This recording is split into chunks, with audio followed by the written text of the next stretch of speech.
Дания еліне келіп 8-ші мәрте қуатталып жатырмыз. Супер қуаттағыш. Теслаға супер қуаттағышымен.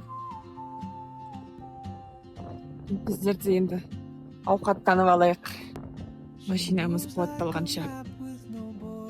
Жол жүргенде фастфудтарды негізі көп жаратпаймыз.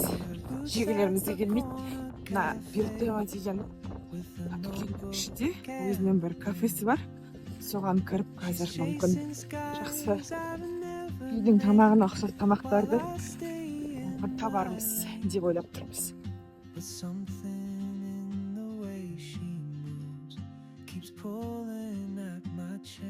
Мына мынандай орамалар, тауық етімен, сосын мынандай үстіне балмұздақ салған вафли, сосын тауықтың етінен жасалған шашлык. Мынаны жолға алып кетеміз деп тұрмыз. Машинамызды қуаттап алып, өзімізде ауқаттанып алдық. Түскі ас болды біз үшін. Енді 3 сағат 16 минут жүреміз. Бұл деген қазір Данияның оңтүстігінен, шекаралас қаласының солтүстігіндегі манағы Хиртшалс деген порт қаласына жетеміз.